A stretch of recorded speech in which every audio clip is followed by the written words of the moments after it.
أعوذ بالله من الشيطان الرجيم. بسم الله الرحمن الرحيم. الحمد لله والصلاة والسلام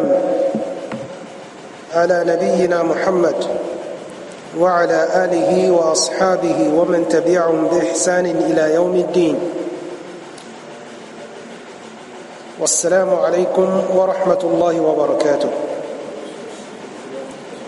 adúpẹ́ fún Ọlọ́run ọba tí ó sọ ẹ̀mí wa di ìrọ̀lẹ́ yìí. Ìtẹ̀síwájú nínú ìdánilẹ́kọ̀ọ́ tí a ń ṣe nínú tírà Umdatul Ahkam ti àfá Abdulghani al-Maqdisi, Ọlọ́run ọba kí ó yọ́nú sí. A dìde lórí Babul Witr. Òǹkà hadithi lọ́dọ̀ yín bẹ́ẹ̀ mélòó ni? 29. نعم. عن عبد الله بن عمر رضي الله عنه قال: سأل رجل النبي صلى الله عليه وسلم وهو على المنبر: ما ترى في صلاة الليل؟ قال: مثنى مثنى، فإذا خشي أحدكم الصبح صلى واحدة فأوتر له ما صلى، وإنه كان يقول: اجعلوا آخر صلاتكم بالليل وترا. حديثي أقوالاتي ودى عبد الله وما عمر ابن الخطاب رضي الله عنهما، ولما باكيو يونسيو واتبابه، قال أصبح: سأل رجل النبي صلى الله عليه وسلم وهو على المنبر. أراكني كان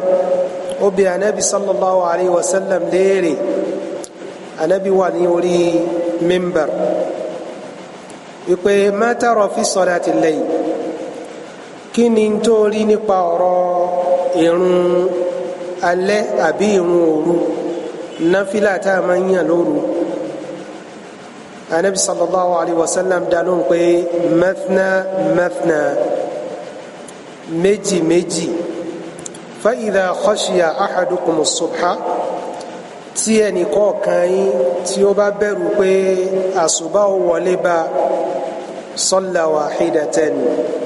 yóò kí raka ẹyọ kan، فأوتر له ما صلى، yóò wá sọ méjì méjì méjì tó ti kí yẹn di wítìr. وإنه كان يقول،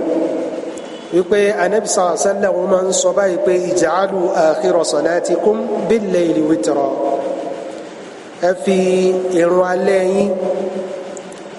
wítìrí kẹ́ ẹ fi gbẹ̀yìn ìrun alẹ́ yín, ẹ fi wítìrí gbẹ̀yìn ìrun alẹ́ yín. Náà àwọn masáìl tó wà ní abẹ́ hadithi alákọ̀ọ́kọ́ nú ẹ̀ ni pé ọ̀rọ̀ afáà tó ní bábul wítìrí, ìtumọ̀ alwitr ní èdè Lárúbáwá ó ní alfard, nǹkan àṣọ, nǹkan ẹyọ kan ó ní wọ́n ń pè ní witr. Àṣọ gẹ́gẹ́ bá ti mọ̀ ó ní ẹyọ kan, mẹ́ta, márùn,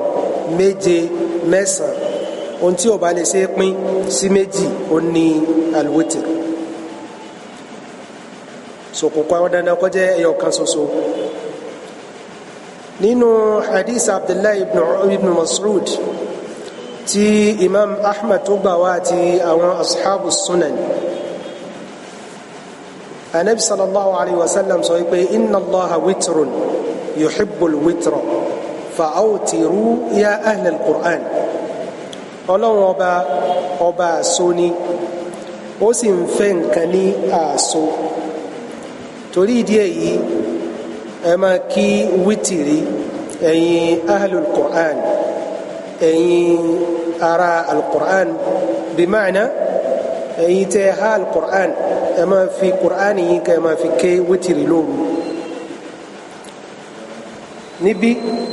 anabi sallallahu alaihi wasallam kò sọ pé bóyá ìrun ẹyọ kan ṣoṣo ni wọ́n kí ní wítìrí, ó ní pé wọ́n kírun yẹn tó pọ̀ ṣùgbọ́n wọ́n sọ di wítìrí àṣọ. Nínú Sahihayn láti ọ̀dọ̀ Abu Hurairah marfu'an, anabi sallallahu alayhi wa sallam sọ pé inna allaha witrun yuhibbul witra ọlọ́run ọba àṣọ ni ó sì ń fẹ́ nǹkan tó jẹ́ pé àṣọ so bí nǹkan lẹ́ẹ̀bà ṣe tí ó pọ̀ ẹsẹ̀ ní wítìr ọlọ́run ọba fẹ́ so ìdí inú tẹ́fi sọ tẹ́fi gbọ́ tí àwọn èèyàn máa sọ pé ẹ mú kúlọ̀ ọ̀lùsùn mẹ́ta wá ẹ mú lágbájá méje wá torí àṣọ. masala ẹlẹ́ẹ̀kejì ó ní àwọn riwaya àti alfaz tó wá lórí hadithi ètà nkanibábi ní riwaya mi láti ọ̀dọ̀ abdullahi ibn umar ó ní anabi sallallahu alaihi wasallam sọ pé man salla min al-layli falyaj'al akhira salati witra ẹnikẹ́ni tí ó bá kírun lóru àbí tí ó bá kírun lálẹ́ kó fi ìrun rẹ̀ kó jẹ́ pé ìgbẹ̀yìn ìrun náà kó ṣe ní wítìrì fa inna rasulallah sallallahu alayhi wa sallam kana ya'muru bidhalik torí pé anabi sallallahu alayhi wa sallam a máa pa wá láṣẹ ká ṣe bẹ́ẹ̀ ẹnikẹ́ni tí ó bá kírun lóru tí ó yan náfìlà kó fi wítìrì gbẹ̀yìn ìrun ẹ̀ anabi sallallahu alayhi wa sallam a máa pa wá láṣẹ ká ṣe bẹ́ẹ̀ nínú riwaya mi ní ọ̀dọ̀ imam muslim láti ọ̀nà Uqba ibn Hurayth ó ní mo gbọ́ tí ibn Umar yuhaddithu tó ń fún wa ní ìròyìn pé anna rasulallah sallallahu alayhi wa sallam qala wípé òjíṣẹ́ ńlá nabi muhammad sallallahu alayhi wa sallam ó sọ pé salatu al-layli mathna mathna fa idha ra'ayta anna as-subha yudrikuka fa awtir bi wahida ìrun òru méjì méjì ni tí ẹnì kọ̀ọ̀kan yín bá rí pé ìrun àsùbá yóò bá níbi tó ti ń kírun fa awtir kó ṣe wítìrì bí wáhídà pẹ̀lú ọyọ kan wọ́n wá bi ibn umar léèrè pé mal mathna mathna kí ni ìtumọ̀ mathna mathna ó ní an yusallima fi kulli rak'atayn ẹni pé tó bá kírun rákà méjì yóò ṣe sálámà tó bá kírun rákà méjì yóò ṣe sálámà ohun tá a gbàlérò pẹ̀lú mathna mathna nìyẹn nínú riwaya mi ó ní salatul layli wan nahari mathna mathna ìrun alẹ́ àti ìrun ọ̀sán méjì méjì ni èyí ni pé náfìlà òru àti náfìlà ọ̀sán méjì méjì ni eléyìí imam ahmed ó gbélé wa àti àwọn ashabu sunan bákan náà imam malik nínú muwatta ó ní أنه بلغه أن عبد الله بن عمر كان يقول صلاة الليل والنهار مثنى مثنى يسلم من كل ركعتين ìrun ọ̀sán ìrun òru àti ìrun ọ̀sán méjì méjì ni lẹ́yìn ó máa ṣe sálámà ní gbogbo rákà méjì bó lè jẹ́ pé àdíìsì yìí èyí tó mú ìrun ọ̀sán wá qad tukullima alayha àwọn àfáà sọ̀rọ̀ lórí ẹ̀ pàápàá jùlọ Hafidh ibn Hajar al-Asqalani wa da'afuha wọ́n ní àdíìsì náà lẹ̀ èyí tó dákọ ìrun ọ̀sán bákan náà Sheikh al-Albani ó ní àdíìsì náà àdíìsì tó jọjú ni ṣùgbọ́n láìsí àfikún ọ̀sán èyí ni pé salatul layl mathna mathna àfikún ọ̀sán ló jẹ́ kí àdíìsì wọn wọlé bó ti wulẹ̀ orí ohun tá à ń sọ̀rọ̀ rẹ̀ náà ni ìrun òru so àwọn àdíìsì tá a mú wáyé àti àwọn athar ó fi hàn pé al-afdal fi salati nafila an tusalla rak'atayn rak'atayn èyí tó dáa jù níbi ìrun náfìlà òní ká kí méjì méjì kásálámà ká kí méjì kásálámà aw hadha huwa al-aglab àbí ká sọ pé eléyìí ló pọ̀ jù tí Ànábì sallallahu alaihi wasallam máa ń ṣe bẹ́ẹ̀ ibà ṣe bẹ́ẹ̀ ni فقد جاء في صلاة قبل الظهر أنها تصلى من غير تسليم وهذا أنها تصلى 4 من غير تسليم حديث ركع تامن شني síwájú ìrun الظهر rákà mẹ́rin Ànábì sallam ní a lè kí rákà mẹ́rẹ̀ẹ̀rin táà ní jókòó láàrin mẹ́rin náà táwà sí sálámà ní gbẹ̀yìn sáwọ́rí pé rákà mẹ́rin la kí ká tó sí sálámà kìí ṣe méjì bákanáà wọ́n bi Aisha radiyallahu anha nínú hadith tí Imam Bukhari tó gbà wá kayfa kanat salatu rasulillahi sallallahu alayhi wa sallam fi Ramadan báwo ni ìrun Ànábì sallallahu nínú Ramadan ìrun tó bẹ̀rẹ̀ ń bí ó ní ìrun náfílà òru torí pé ìbádà tó lágbára jù nínú Ramadan náà ni ìrun náfílà òru so ṣùgbọ́n gbà tí Aisha máa dá lóhùn ó dá lóhùn yálà Ramadan àbí tí í ṣe Ramadan ó ní ma kana Rasulullah sallallahu alayhi wa sallam yazidu fi Ramadan wala fi ghayrihi ala 11 rak'atan Ànábì sallam nínú òru tó máa ń kí ní Ramadan àti èyí tí kìí ṣe Ramadan gan fún rẹ̀ Ànábì ò kírun ju rákà mọ́kànlá lọ rí يصلي 4 فلا تسأل عن حسنها وطولهن yóò kírun rákà mẹ́rin má béèrè dídá rẹ̀ àti gúngùn rẹ̀ ẹni pé má wulẹ̀ béèrè bígbà tó sọ pé yóò kí tó dá tó sì gùn ثم يصلي 4 lẹ́yìn náà yóò tún kí rákà mẹ́rin فلا تسأل عن حسنهن وطولهن má béèrè bó ni dídá rẹ̀ rí àti gúngùn rẹ̀ rí ثم يصلي 3 yóò wá kí mẹ́ta قالت عائشة فقلت يا رسول الله عائشة ni mo bá bi Ànábì sallallahu alayhi wa sallam léèrè pé أتنام قبل أن توتر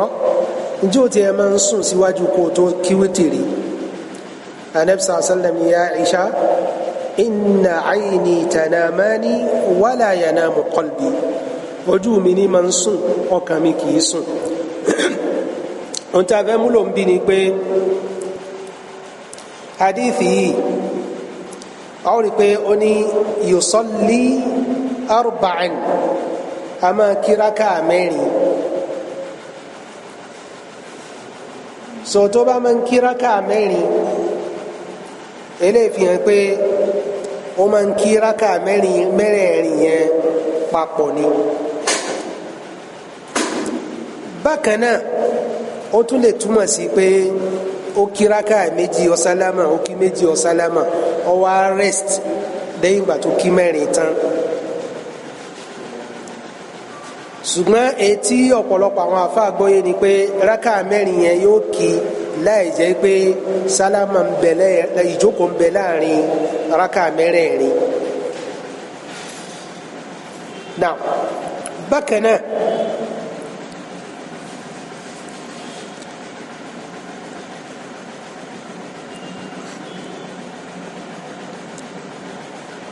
alwitiru ìrun wítìrì yẹn ká kí ní ìgbẹ̀yìn òru òun ló dáa jù fún ẹni tí ó bá mọ̀ ipò òun ó dìde lóru ṣùgbọ́n ẹni tó bá mọ̀ ipò òun ò ní lè dìde lóru kó kí lẹ́yìn ìṣá ló dáa jù so níbi ahwal méjì ni ìyàtọ̀ àwọn èèyàn ẹni ó ní certainty ipò òun ó dìde lórí kírun ẹni tí ò ní assurance ipò òun ló dìde kírun lóru so àwọn méjèèjì ní ìsìn ìdájọ́ wọn yàtọ̀ ẹni tó máa ń kó wọn ní assurance yẹn kó kírun wítìrì rẹ̀ lẹ́yìn ìṣáì kó lọ sinmi ló dáa jù ẹni tó máa ń kó wọn máa dìde lóru kó kírun ìṣá kó wá fi wítìrì rẹ̀ gbẹ̀yìn irun rẹ̀ ní ìgbẹ̀yìn òru. Jabir ibn Abdullah ó gba ìgbàwọ́ ọ̀rọ̀ wá láti ọ̀dọ̀ anabi sallallahu alayhi wa sallam nínú tírà imam Muslim ó ní man khafa alla yaquma min akhiri al-layl ẹnikẹ́ni tí bá ń bẹ̀rù kó wọn ò ní lè dìde ní ìgbẹ̀yìn òru falyutir awwalahu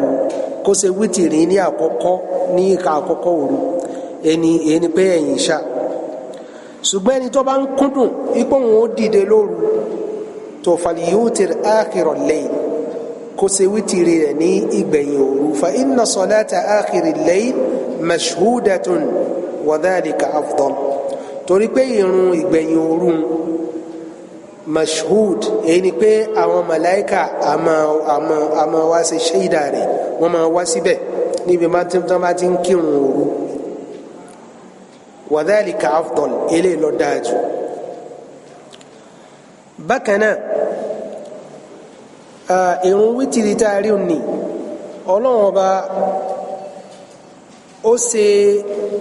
ẹ̀sà rẹ̀ fún àwọn al'umma nabi muhammad sallallahu alayhi wa sallam ni àwọn al'umma tán ti kọjá àwọn òní ọlọ́run máa sálẹ́sà fún wa ni torí pé ẹgbàwọ́rọ̀ wá láti ọ̀dọ̀ anabi sallallahu alayhi wa sallam tó ní inna allaha azza wa jal qad amaddakum bi salatin wa hiya khayrun lakum min humuri ni'am wa hiya al-witr فجعلها لكم فيها بين العشاء إلى طلوع الفجر ọlọ́run ọba àlekè ọlá ó ṣe àfikún fún yín lórí ìrun tí ó ṣe lọ́ranyàn fún yín léyìí tó sì jẹ́ pé ó lóore jùkún ó fún yín ní àwọn ẹranko domestic ni'am pupa torí pé nínú ràkúnmí gan pupa ló ní dẹ́rẹ́jà jù bákan náà nínú màálù gan fún rẹ̀ pupa lọ́wọ́n jù bákan náà sì ní nínú àwọn àgò àtàkùn àwọn gan fún rẹ̀ lọ́fẹ̀ wọn jù so ànábì ni kó fún yẹn ní irú ẹranko báwọn wítìrún ló lóore jù bẹ́ẹ̀ lọ so ọlọ́run fi sí láàrin ìṣá títí kí alfijir ó fi yọ èyí ló mú wa mọ̀ pé àsìkò ìrun wítìr ó ní lẹ́yìn ìrun ìṣá títí dìgbà tí alfijir yóò fi yọ mas'ala bí ó ní pé kí ni ìdájọ́ alwítìr jẹ́ wájibí ni àbí súnnà ni àbí mustahabbi ni ọ̀pọ̀lọpọ̀ àwọn olùmọ̀ wọ́n ní sunnatul muhakkada ni ẹni pé súnnà tó lágbára tá a kàn pa torí pé anabi sallam kò fílẹ̀ rí bó ṣe ń rìn àjò àti lé tó ṣe pé ìrun ọ̀ranyàn adínkù fún wa nígbà tá a bá wà rìn àjò tó ń ti bẹ́ẹ̀ ìrun náfìlà yìí anabi sallam ò fílẹ̀ rí nílé àti ìrìn àjò abdullahi ibn umar oni kana rasulullah sallallahu alaihi wasallam yutir ala rahilatihi anabi sallam ama kírun wítìrì lórí nǹkan ọ̀gùn rẹ̀ ìkí wítìrì lórí nǹkan ọ̀gùn rẹ̀ ìdájọ́ méjì ló fún wa àkọ́kọ́ ni pé kìí ṣe ìrun ọ̀ranyàn torí pé ìrun ọ̀ranyàn anabi sallam ama sọ̀kalẹ̀ kíni kìí kí ọ̀ranyàn lórí ìdájọ́ ẹlẹ́ẹ̀kejì ó fi hàn pé náfìlà ni torí pé náfìlà ni anabi sallam máa kí lórí nǹkan ọ̀gbìn so ìdájọ́ rẹ̀ náà máa jẹ́ ìdájọ́ náfìlà náà bákan náà èyí tó tún fi lágbára ni pé agba ẹgbàwọ́rọ̀ láti Ali ibn Abi Talib ó ní alwitr laysa bihatmin كأيهة المكتوبة ولكنه سنة سنها رسول الله صلى الله عليه وسلم ìpè alwitiri tẹ́ríun kìí ṣe ọ̀ranyàn gẹ́gẹ́ bí irun ọ̀ranyàn márààrún ṣùgbọ́n súnnà ni tí anabi sàlám tó kàn pa fún àwọn al'umma rẹ̀ náà kí ni ọlá tí ń bẹ fún wítìr àkọ́kọ́ náà ni pé Ọlọ́run bá búra pẹ̀lú alwítìr ó ní wà ṣẹ́fì wal-witr tí a bá tú al-witr sí irun wítìrì torí pé nínú tírà Ibn Jawzi ó mú ìtumọ̀ wítìrì nìkan wá ní ìtumọ̀ ogún ṣùgbọ́n kẹlma al-zahir tó fi hàn náà ni pé irun wítìrì bákan náà al-shaf'i a ó rí pé ibi tí ọ̀rọ̀ shaf'i wítìrì tó ti gbajúmọ̀ nìyẹn táwọn èèyàn fi fílẹ̀ pé shaf'i wítìrì lábí ibi àyà wa shaf'i wal witr bákan náà nínú ọlá tí wítìrì ní òní pé anabi sallam a máa ṣe àsọtẹ́lẹ̀ rẹ̀ fún àwọn sàhábé kéèyàn sọ àsọtẹ́lẹ̀ gẹ́gẹ́ bí will àbí wọ̀síyà wípé má ṣe fi nǹkan báyìí lẹ́ o ọ̀pọ̀ àwọn sàhábí ni anabi sallam ṣe àsọtẹ́lẹ̀ rẹ̀ lẹ̀ fún débi pé ó ní ni'ma Abdullahi ibn Umar law kana yaqumu min al-layl ipe ẹrú ni Abdullahi ọmọ Umar tí bá máa ń kírun alẹ́ nígbà tó náà ti gbọ́ kò fi ìrun òru lẹ̀ mọ́ bákan náà ó wà nù Sahihul Bukhari àti Muslim Abu Huraira radiyallahu anhu ó ní awsani khalili bi thalathin la ada'hunna hatta amut ipe olùfẹ́ mi anabi sallallahu alayhi wa sallam ó ṣe àsọtẹ́lẹ̀ fún mi mi ò sì ní fi àsọtẹ́lẹ̀ náà lẹ̀ títí tí wọ́n fi kú àkọ́kọ́ nínú ẹ̀ ó ní sawmi thalathati ayyam ó ní ìrun ọjọ́ mẹ́ta láàrin oṣù min kulli shahri àmín ààwẹ̀ ọjọ́ mẹ́ta láàrin oṣù ní gbogbo oṣù ó ní ayyamul bayda ayyamul bayd gẹ́gẹ́ bí ọ̀làkùn àti ọ̀túnla 13 14 15 so àwọn ọjọ́ tí oṣù pamọ́ mọ́lẹ̀ dáadáa ọjọ́ mẹ́tẹ̀ẹ̀ta yẹn ní gbogbo oṣù wa salati duha àti ìrun ìyálẹ̀ta wa nawmi ala witri àti kí n kí wítìrì síwájú kí n tó sùn so náà níbi Ànábì ṣe àsọtẹ́lẹ̀ fún pé kó kí wítìrì síwájú kó tó sùn ìdí inú tó fi jẹ́ pé wọ́n fi wítìrì lẹ̀ ní ìparí òru fún ẹni tí ó bá ní assurance pé máa jí almuhim níta fẹ́ ló ń bi ni pé ọlá tí wítìrì ní ìdí inú tí Ànábì sallallahu alaihi wasallam tó fi ṣe àsọtẹ́lẹ̀ rẹ̀ fún àwọn sàábẹ̀ bákan náà ìrun ìyálẹ̀ta àti ààwẹ̀ ọjọ́ mẹ́ta ní gbogbo oṣù débi pé Abu Hurairah níbi riwaya mi ó ní la ada'hunna fi safarin wala hadarin mi ò ní fi wọ́n lẹ̀ kódà bí mo wà nílé àbí mo wà nírìn àjò kò sí ètí ń fi lẹ̀ nú ẹ̀ náà tọ̀ wítìrí Ànábì sallallahu alaihi wasallam kọ̀ fún wa ká fi jọ ìrun Maghrib ẹni pé ká kíráká méjì ká jókòó ká ṣe táyà ká má ṣe sálámà ká wá dìde kí ẹ ọ̀kan ká ṣe sálámà kó wá jẹ́ wítìrì ó ti di bí ìgbà tó yẹ pé yẹn kí Maghrib Ànábì sallallahu ni àwọn gbọ́dọ̀ kí bẹ́ẹ̀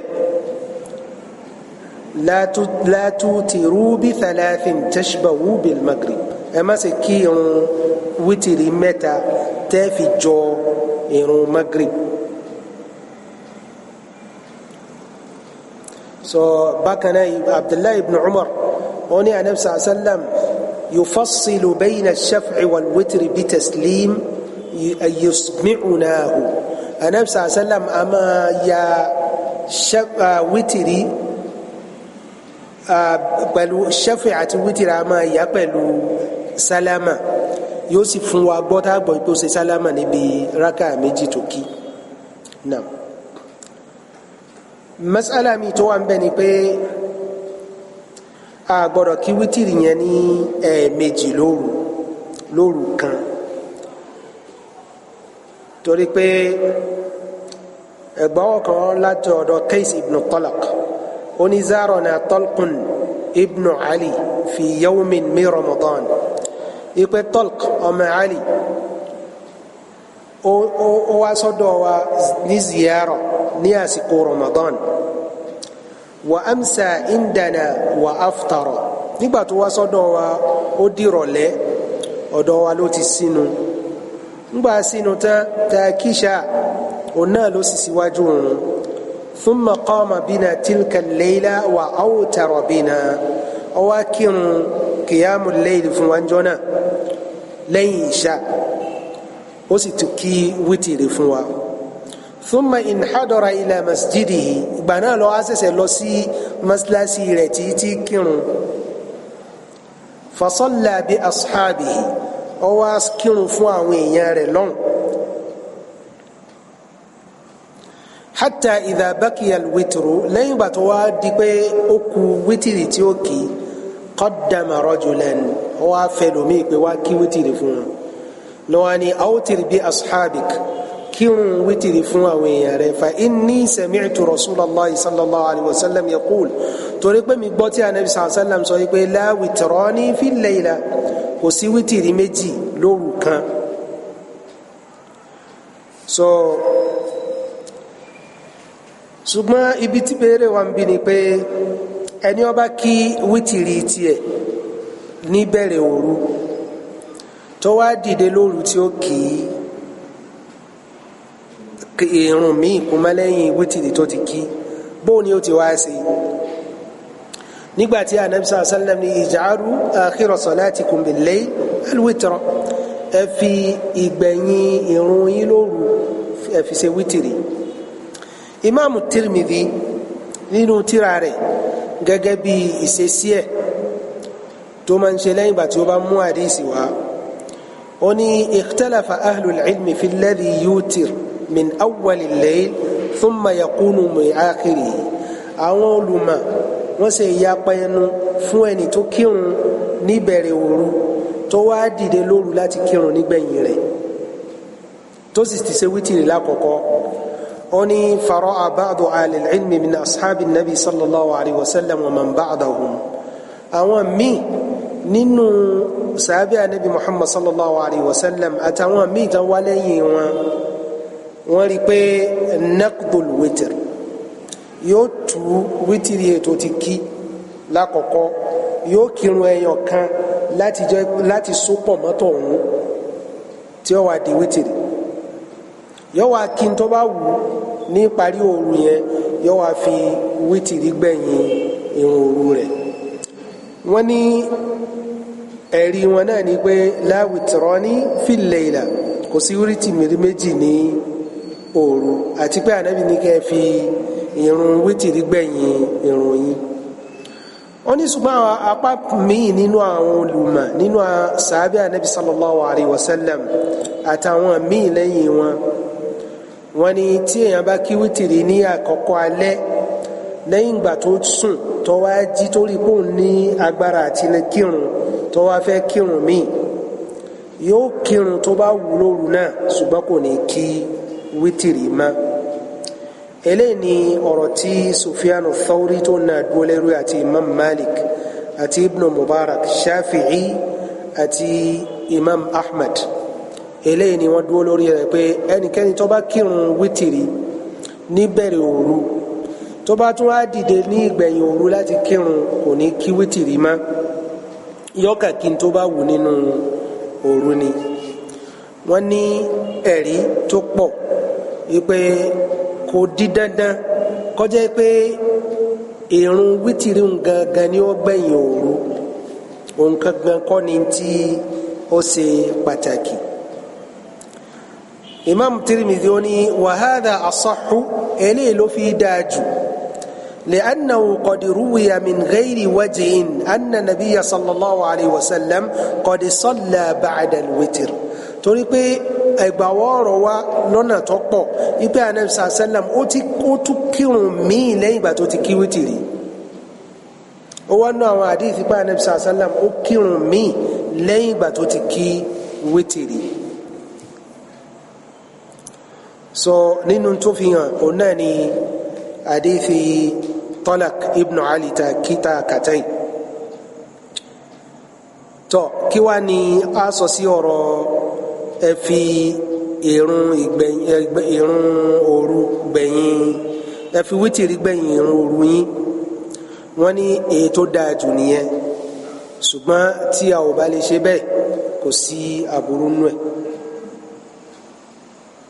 torí pé wítìrì ọ̀ǹgàn fúnra ẹ̀ kì í ṣe ọ̀ranyàn. hadith ẹlẹ́ẹ̀kejì an Aisha radiyallahu anha qalat min kulli laylin awtara rasulullah sallallahu alayhi wa sallam min awwali al-layl wa awsatihi wa akhirihi wantaha witruhu ila sahari. ipe agba hadisi wá láti ọ̀dọ̀ Aisha radiyallahu anha ó ní Ànábì sallam a máa kírun òru wítìrì ní àkọ́kọ́ òru a sì tún máa kí ní àárín òru a sì tún máa kí ní ìgbẹ̀yìn òru. yóò wá parí wítìrì rẹ̀ lọ sí àsìkò as-sahar àsìkò tá a máa ń jẹ sààrì síwájú kí alfajiri ò tó yọ. kí ni ìtumọ̀ eléyìí? ó ní pé Ànábì sallallahu máa bẹ̀rẹ̀ ṣíṣe kìámù léyìí rẹ̀ lákòókò òru. yóò ṣe kìámù léyìí lákòókò òru ó lè sùn yóò tún dìde láàrin òru yóò tún ṣe yóò tún dìde nígbẹ̀yìn òru yóò á fi wítìrì rẹ̀ sallallahu alayhi wa sallam yóò á fi gbẹ̀yìn ìrun òru náà. àwọn afáàní àdìsí ó fi hàn pé àsìkò wítìrì torí pé tí àfa mú wa torí tó fi mú wa náà pé kí ni àsìkò wítìrì ó fi hàn pé àsìkò wítìrì ó gbáàyè láti ẹ̀yìn ìṣá títí dìgbà tí alfijiri ó fi yọ. gbogbo nǹkan tó tá a bá ní ó gbáàyè kúmọ́ ìrọ̀rùn àti ìdẹ̀kùn ní fún al-umma nabi Muhammad sallallahu alayhi wa sallam torí pé gbogbo wa yìí pápá àjẹbá kan náà ẹlòmíì tó bá ti sùn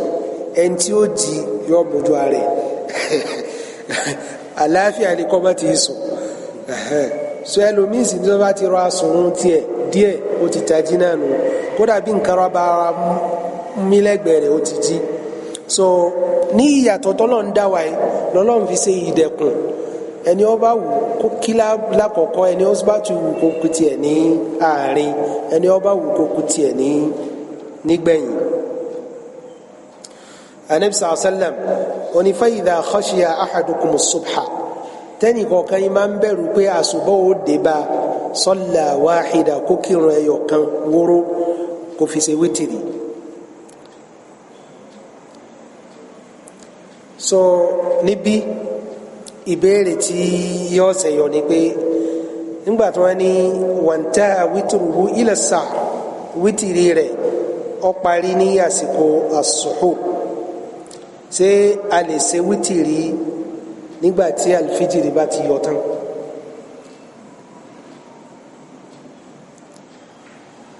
lẹ́yìn ìgbà tá a bá rí pé alfijiri ti yọ o sáà lè kírun wítìrì wọ́n kásùbà wọ́n è kásùbà sáà lè kí wítìrì. ìdáhùn ni pé àkọ́kọ́ nú ẹ̀ Imam Malik ó mú báàbì kan wá nínú tírà rẹ̀ Muwatta ó ní báàbùl wítìrì ba'da alfajiri báàbù ṣíṣe wítìrì lẹ́yìn ìgbà tí alfijiri bá ti yọ. ó sì mú àwọn athar wá láti ọ̀dọ̀ àwọn sahabe tó pọ̀ nínú Abdullahi ibn Abbas Ubada ibn Samit nínú Qasim ibn Muhammad àti Abdullahi ibn Amir ibn Rabi'a àti àwọn míì ó ní qad awtaru ba'da alfajr wọ́n kírun wítìrì lẹ́yìn ìgbà tí alfijiri ti yọ.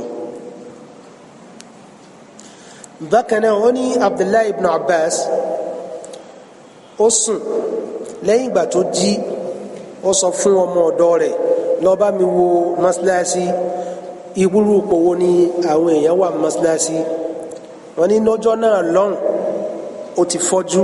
kò rí iná mọ́ ó sì ti dàgbà so ọmọ ọ̀dọ̀ wa padà dé pé àwọn èèyàn ti kásùbà wọ́n sì ti túká ní mọ́sálásí ló bá dìde ló bá kí wítìrì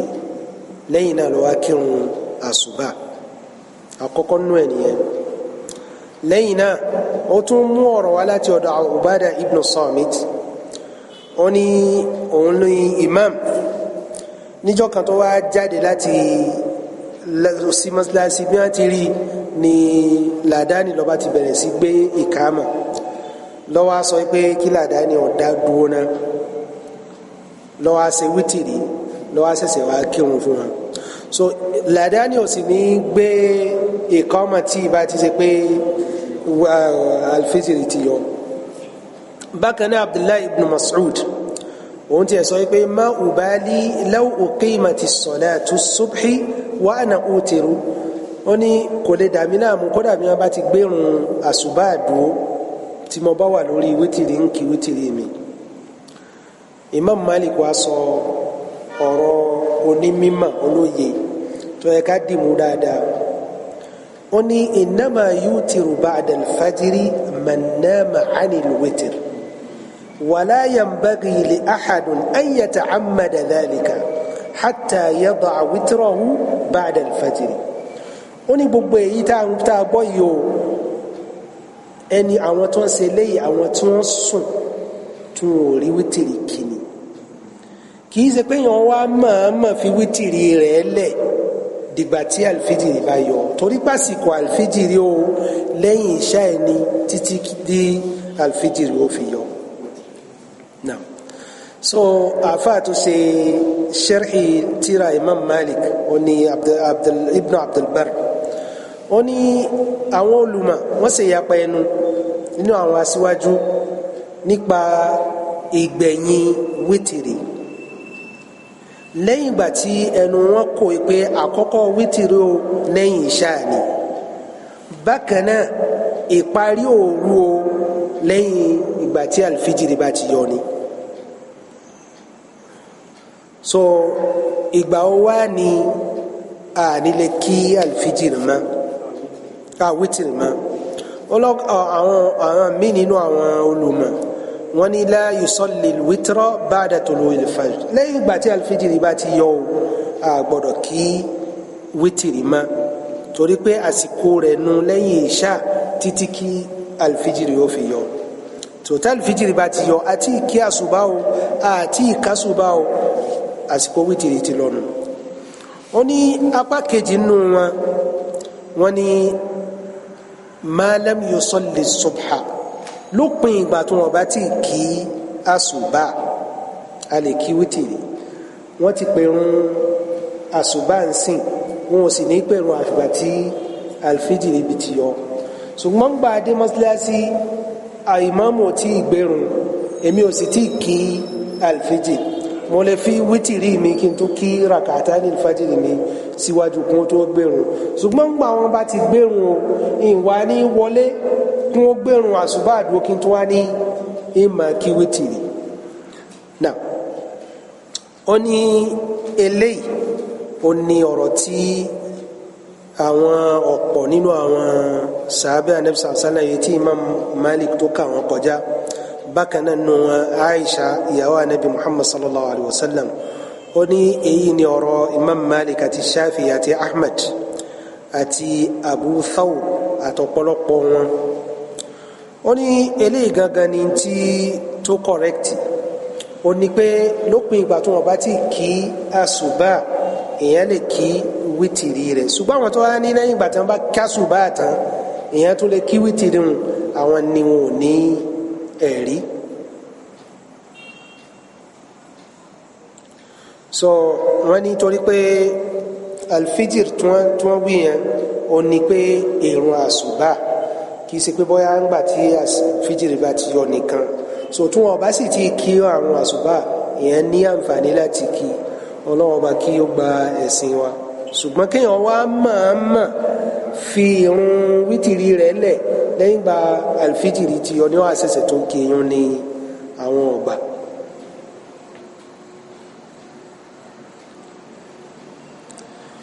bákan náà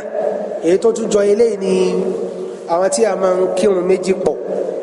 ìrun magrib àti ìṣá àbí ìrun dhuhr àti al-asr. ìrun magrib àti ìṣá a ní lẹ́yìn ìṣá ni wítìrì ti bẹ̀rẹ̀ ọ̀dà nígbàtà bá kí magrib àti ìṣá ẹ̀pọ̀ ọ̀pọ̀ gbà ní pé àsìkò magrib la láti kí magrib àti ìṣá nígbà míì àsìkò ìṣá náà ti wọlé sa aláǹfààní àti kí wítìrì wá ń gbà náà ká sì máa lọlé. àwọn àǹfààní náà a ní àǹfààní àti kí torí pé ohun tá a wò ní ìrun ìṣá kìí ṣe àsìkò ìṣá torí pé ìdarúpọ̀ lásìkò náà uzuri ni so àsìkò tá a kírun gangan lásìkò tiwa so lẹ́yìn ìgbà tá a bá ti kí ìṣá tán ká kí wítìrì wa tá a bá fẹ́ kí ó sì ti parí náà nù kódà bá ń gbà wá kúrò ní mọ́sálásí ìgbà náà ni àsìkò ìṣá ṣẹ̀ṣẹ̀ àní wo ìyẹn má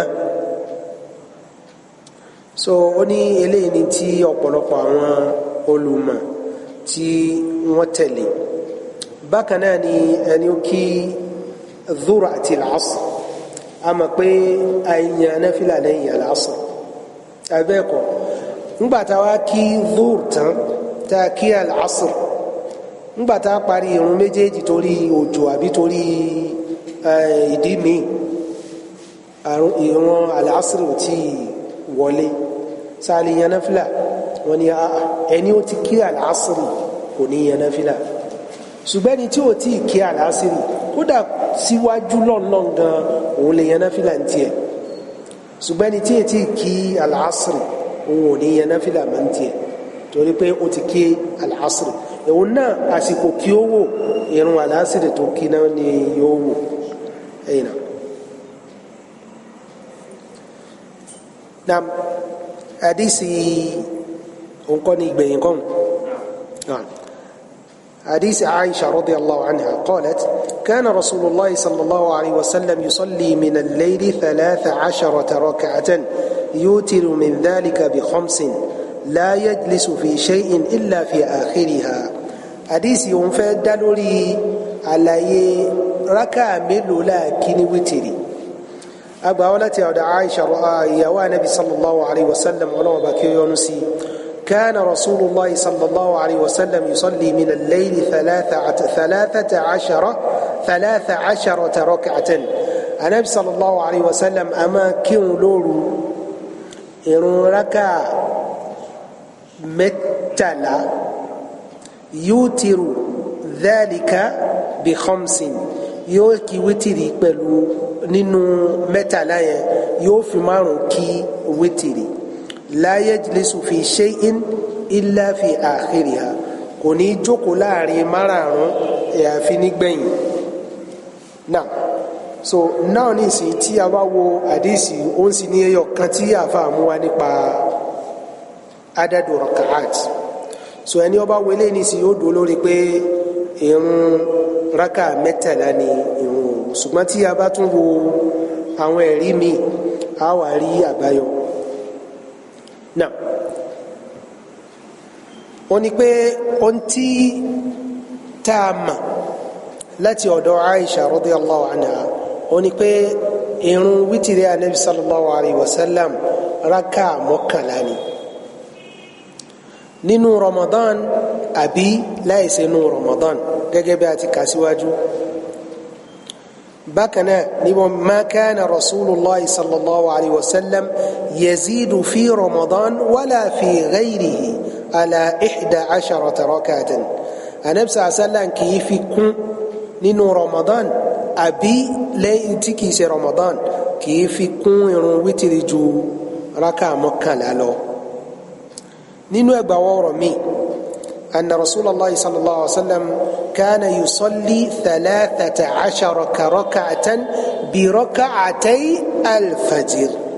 إليني سيوتتما ركع متلا ونقول النبي صلى الله عليه وسلم ما كانوا له ركع متلا بقما ركعتين الفجر تقول ركعتين الفجر نا òru náà ló náà kódà àsùbá òun ní ìgbẹ̀yìn òru àsùbá òun kọ́ làárọ̀ ìgbẹ̀yìn òru nu so ńgbà tí irú òru bá parí ní òwúrọ̀ ṣẹ̀ṣẹ̀ wá bẹ̀rẹ̀ so anabi sallam a máa kí irun raka mẹ́tàlá papọ̀ mọ́ rakatani fajiri so eléyìí fi hàn pé raka mẹ́tàlá yìí tí wọ́n sọ lẹ́ẹ̀kan wọ́n sí rakatani fajiri papọ̀ mọ́ so ibi tí ó ti wá hàn kedengbe ni pé agbawa láti ọ̀dọ̀ Aisha radiyallahu anha oni kana idha fatatu salatu min al-layl anabi sallam tí irun òru tó bá fòru min waj'in yálà ara ò lé bóyá kò gbádùn àbórun ló tiẹ̀ wá ló ní ò jẹ́ kó rírun náà kí àbí nǹkan míì salla minan nahar yóò kírun yòó lọ́sàn ṣùgbọ́n rákà mélòó ni ó kì í thintay ashara rak'atan yóò kí irun rákà méjìlá torí pé rákà mọ́kànlá yun wítìrì ni àìsí kí wítìrì lọ́sàn yóò wá fi rákà kan kún tí ó fi pé méjìlá وذلك لأنه كان يوتر 11 ركعة torí pé a máa ṣe wítìrì pẹ̀lú mọ́kànlá so ńgbà tí ó sì ní kí wítìrì ní òru alọ́sàn yóò wá kúkú kí méjìlá. وعليك السلام نعم النبي صلى الله عليه وسلم a máa kí tí ó bá rírun òru kí a máa kí rákà méjìlá lọ́sàn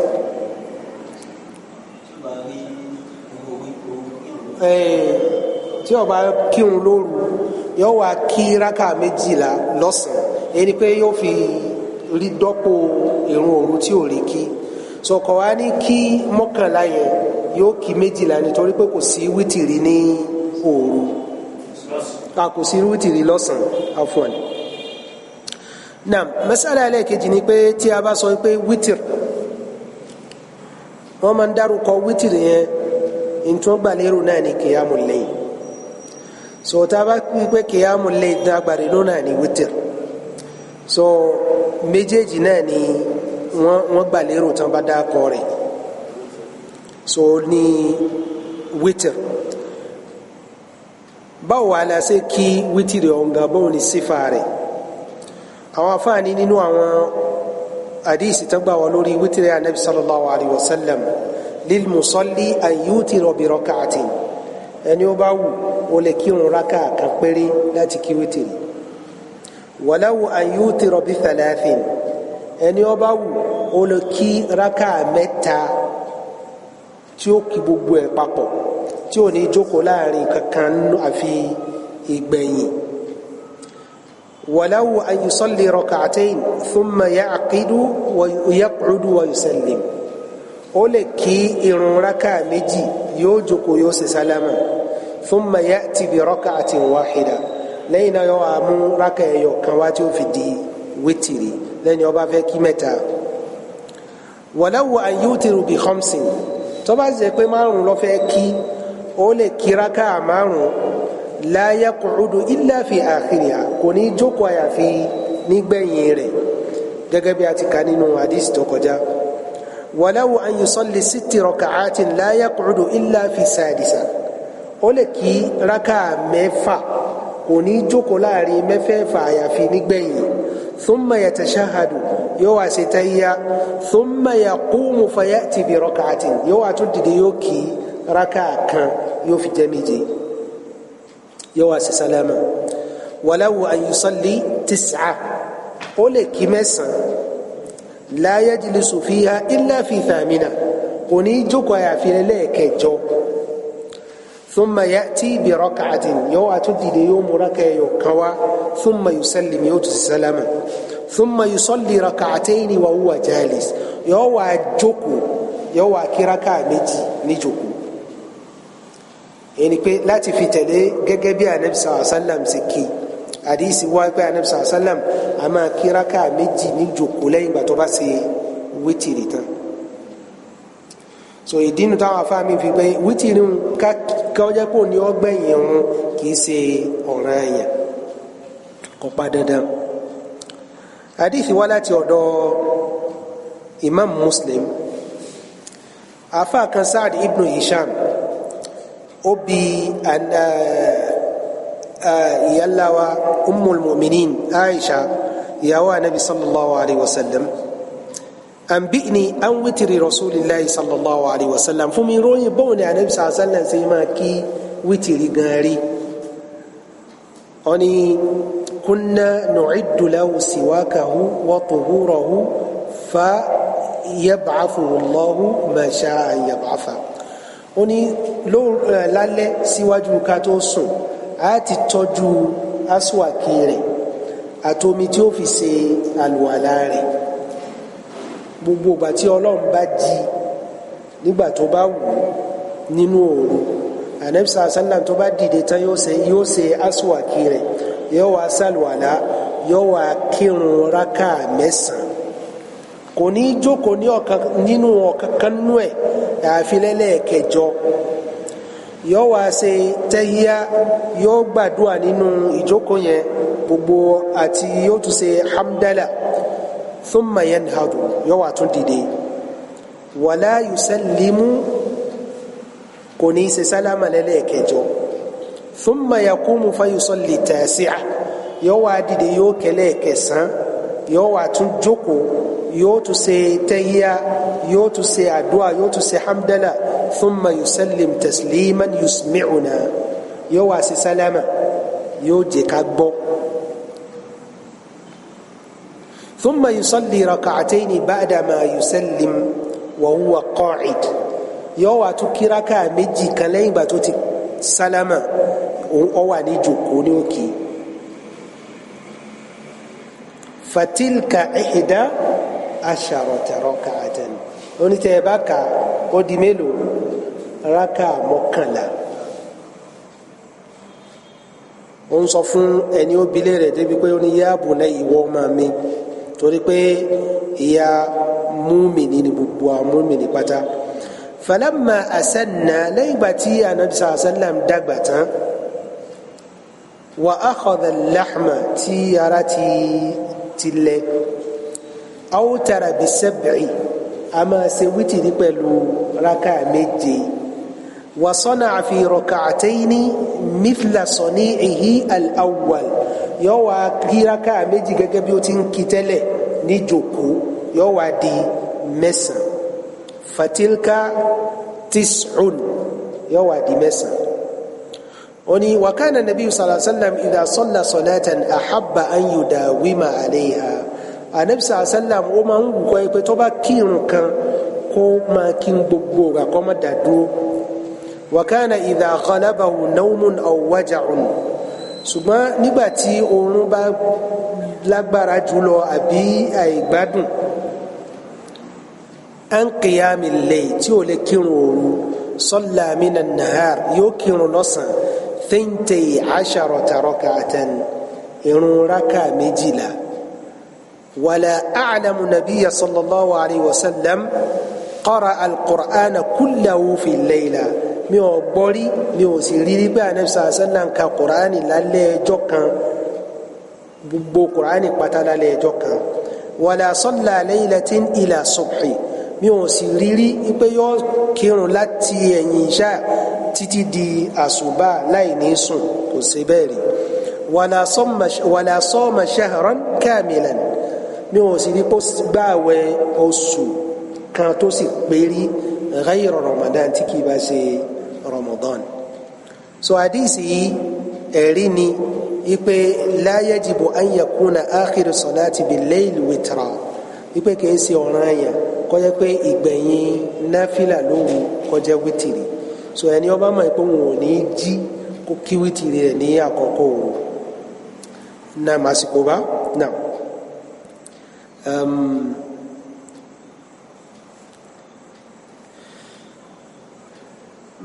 bó tilẹ̀ jẹ́ pé ìparí hadith ọ̀hún náà nù ṣùgbọ́n masala tí ó tún jọ náà ni pé anabi sallam ó ní inna hadha as-sahar juhudun wa thiqal ìjí kásùn kájí kákírun tẹ́rí ni ìyànjú ńlá ni ohun tó sì nípa ni fa idha awtara ahadukum falyarka rak'atayn bẹ́ẹ̀ni kẹ́kẹ́ ní tó bá ti kí raka tó bá ti ṣe wítìrì kó kí raka méjì fúfú yẹ irú ìjókòó kíyẹn fa in qama min al-layl wa illa kanata lahu tó bá jí lóru bí ó bá sì lè jí méjì tó kí náà tó ti di ládàá rẹ̀ so eléyìí náà àwọn afáàní òun náà ẹ̀rí ni tó fi hàn pé kò pa dandan kọ́ yẹ pé ìgbẹ̀yìn òun wa lóru raka amin wítìrì ni.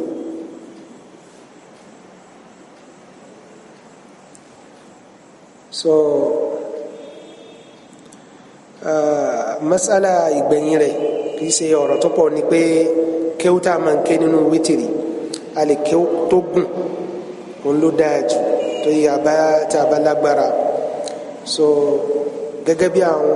tí wọ́n sọ pé yàn máa kí kul ya ayyuhal kafirun àti qul huwallah so eléyìí náà kò burú ṣùgbọ́n tí ó bá ní agbára àti kí n tó jù bẹ́ẹ̀ lọ kò sí aburú nù ẹ̀ wallahu a'lam torí àsìkò èyí tí a ṣe tó ṣe déédéé ọlọ́run kó fún wa ládẹ̀ èyí tí a ṣàṣìṣe ọlọ́run kí ó fún wa ní kó forí jìn wa assalamu alaikum.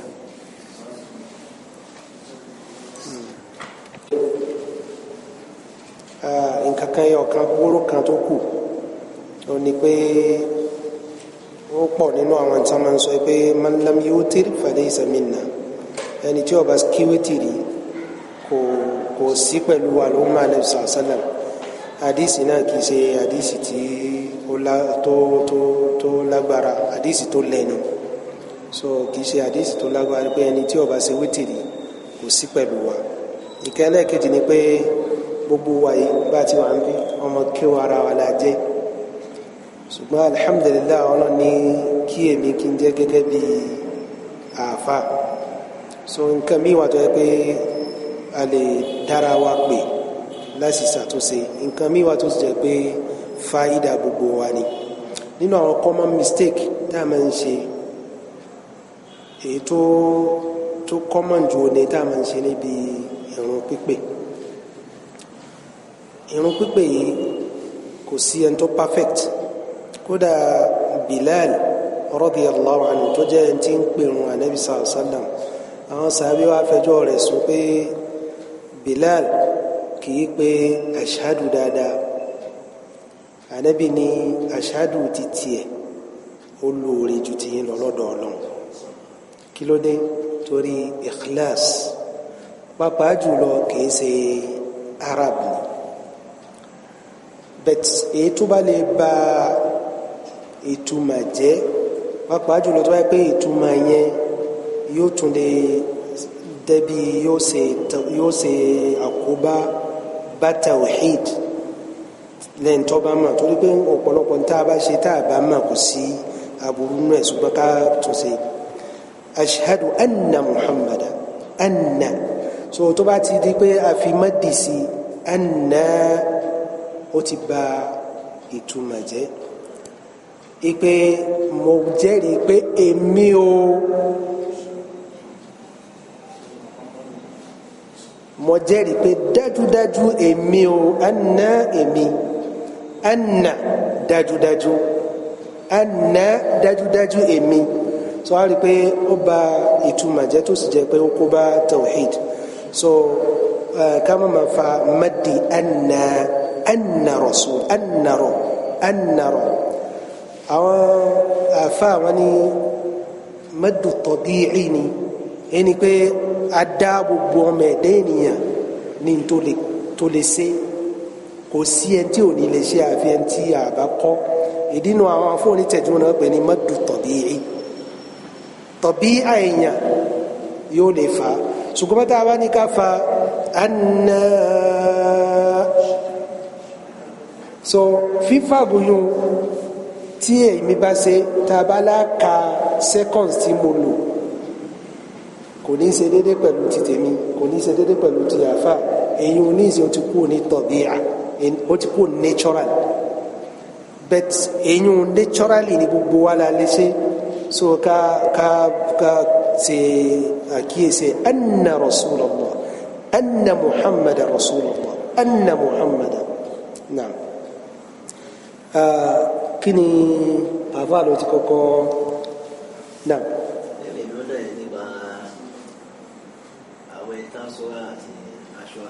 Naam.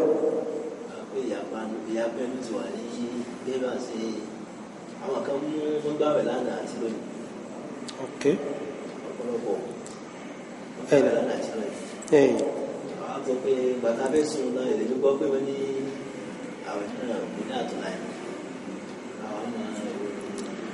Well, ṣẹ́rí yẹn kì í ṣe nǹkan kan tí ó tó jẹ́ ìyapa ó ní ìyàtọ̀ òǹkà ìyàtọ̀ òǹkà so ó lè possible kọ́ ẹ pé ní ìlú míì lọ́hùn ohun táwa kà kọ́ ni àwọn kà so ọlọ́run bá ó ṣe ó ní pẹ̀lú hikma rẹ̀ òun ló mọ bí ó ṣe gba ẹ̀sìn ń kálukú ohun tí a fẹ́ lọ́dọ̀ wa náà ni ká ṣe ìyànjú alkibla tẹ́ rí wọn kò sí bá a ṣe lè sẹ́ẹ̀tì alkibla gangan ṣùgbọ́n ọlọ́run pẹ̀lú dẹ̀kun rẹ̀ ó ní ẹ kọjú sí ọ̀nà rẹ̀ ká kọjú sí lágbájá àbí ká kọjú síbi tí lágbájá wà ó yàtọ̀ so bákan náà ní irú àwọn nǹkan báyìí lópin ìgbà tí a bá ti ṣe ìyànjú tiwa níbí tá a ka òǹkà wa so nǹkan tá a kà yẹn tá a bá fi ṣiṣẹ́ ọlọ́run bá mọ bí ó ṣe gba ìbádà tiẹ̀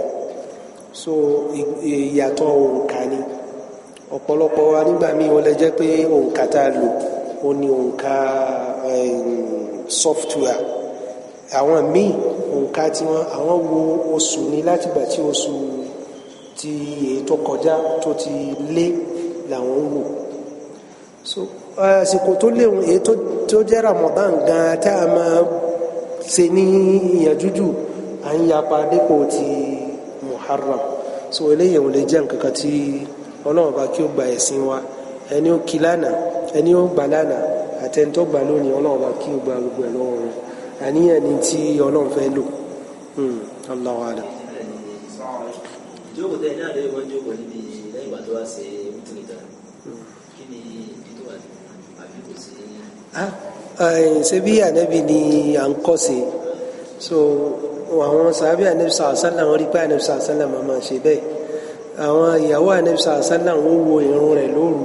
àwọn náà gbà wáyé pé anabi sàásánlá máa ṣe bẹ́ẹ̀ àwọn sàábé sì gbà lọ́wọ́ tiwọn àwọn náà bẹ̀rẹ̀ sí kà fún àwọn ọmọlẹ́yìn tiwọn so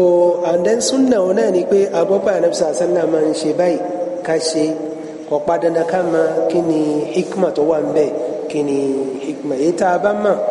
ọlọ́run ló ní àmọ́ èyí tá a bá mọ̀ kásà ti tẹ̀lé anabi sallallahu alaihi wasallam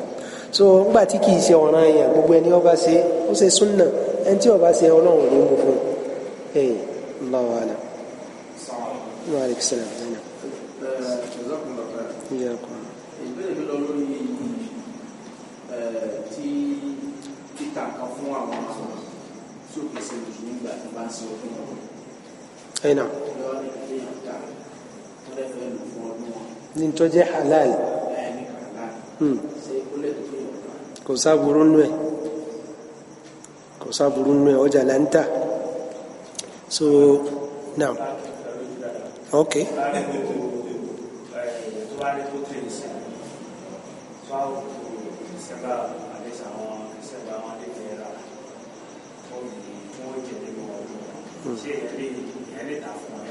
Kò sí aburú nù ẹ̀ sẹ́rí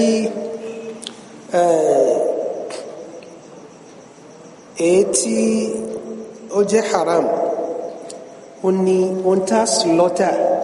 pẹ̀lú orúkọ pé ẹ̀jẹ̀ yín gangan ní ìjọsìn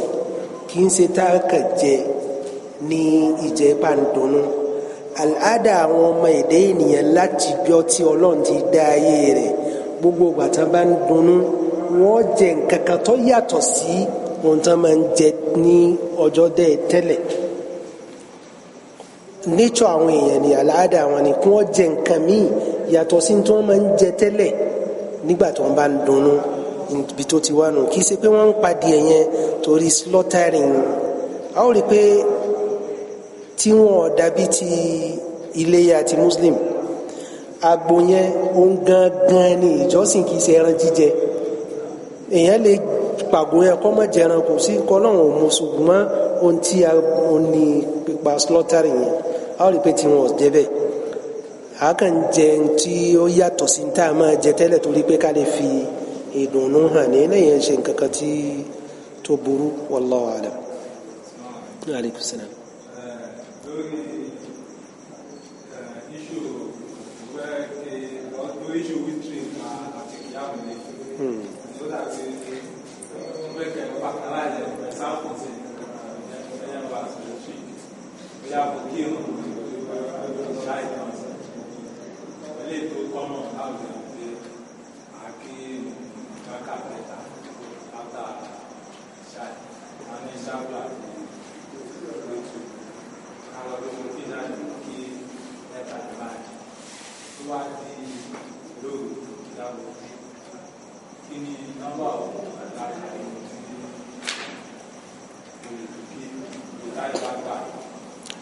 Well, ẹ kí àwọn arún tẹ́ kí lóru yẹn méjì méjì ìgbà tó wù yẹn nìkan dáyélé fún yín n ta kà sọ ni pé irun òru yín o anamsa sallan kì í kí ju mọ́kànlá lọ èyí tí ó fi pé mọ́kànlá ní wítìrì tí a bá pé mẹ́tàlá pẹ̀lú rakatani alfajiri ni torí pé ìgbà tí ó kí wítìrì ọ̀hún sí nígbà tí alfajiri bá ti fẹ́ tó yọ ni ó lè kí wítìrì tán ní wọ́n gbà wá pé yọ̀rọ̀ fi ìgbọ̀n rẹ́sítì báyìí síwájú kí yóò tó kí rakatani alfajiri so gbogbo yẹn náà òru náà ló kí so ẹni ó kí wítìrì tiẹ̀ ní níbẹ̀rẹ̀ alẹ́ tó sì jí lóru tí ọlọ́run bá fún lágbára láti kí a ó rí i pé kì í ṣe pé àwọn àfáàní àgbọ́dọ̀ kí ju mọ́kànlá lọ ṣùgbọ́n tó dáa náà ní ká dúó láti fi dúó ti sunna Ànábì sallallahu alayhi wa sallam.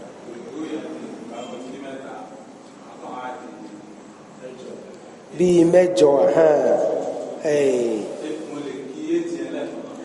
ẹ lè kí lẹ́ẹ̀kan náà láìsí ìjókòó láàrin ara wọn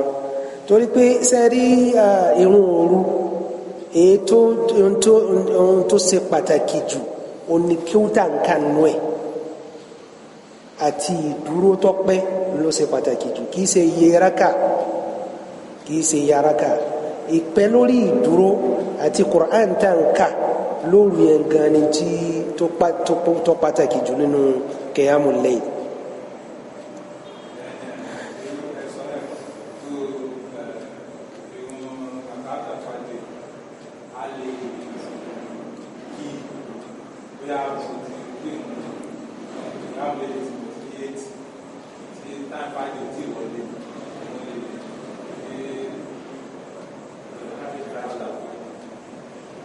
tí alfajiri ti wọlé rárá o èèyàn ò lè kí rak'atani alfajiri àfi kí alfajiri bá ti wọlé ìdí nù tó fi sọ pé tó fi pè ní rak'atani alfajiri raka méjì tí a máa ń kí lẹ́yìn ìgbà tí alfajiri bá wọlé nù ó dìgbà tí alfajiri bá wọlé kéèyàn tó lè kí rak'atani alfajiri níta kan sọ̀rọ̀ lórí ẹni pé wítìrì ń béèyàn ọba tiẹ̀ wá rí kí títí kí alfajiri ṣe ti wọlé séèyàn lè kí lẹ́pìn ìgbà tí wọn bá ti kí tí wọn bá ti bẹ̀rẹ̀ sí kírun àsùbá ìhun gangan ní àtọ́ ṣé a lè kí wítìrì lẹ́yìn lópin ìgbà tí wọn bá ti kí àsùbá ṣùgbọ́n a ní ká má kí rak'atani alfajiri torí pé ńgbàtà ní a kí wítìrì lẹ́yìn ìgbàtà bá kí wítìrì tá a tún wá kí rak'atani alfajiri a sì tún bá àsùbá ṣé tí irú àsìkò ń bá wà èèyàn lè kí bẹ́ẹ̀ ó ní ohun tí a sọ̀rọ̀ lórí ẹ̀.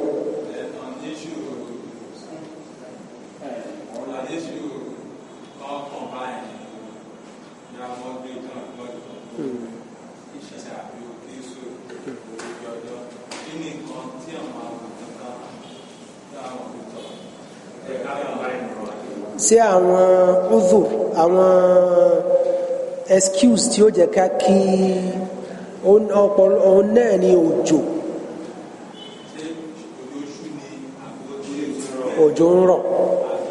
òjò ń rọ̀ àbótútù yínyínyín àbókùn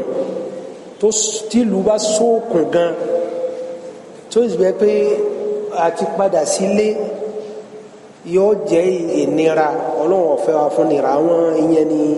ohun tí àbí ẹ̀rù bí ìgbà tó yẹ pé àwọn wọn gbógun wọ̀lú so ilé yẹn èèyàn ò ní wà nínú kìíní àwọn èyí ni excuse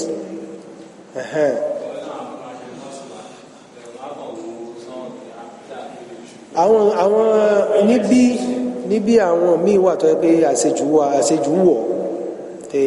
wọ̀ Allahu alam gbogbo ẹ̀ náà àìkéwú náà ni ọlọ́run bá kí ó tún wá ṣe assalamu alaikum.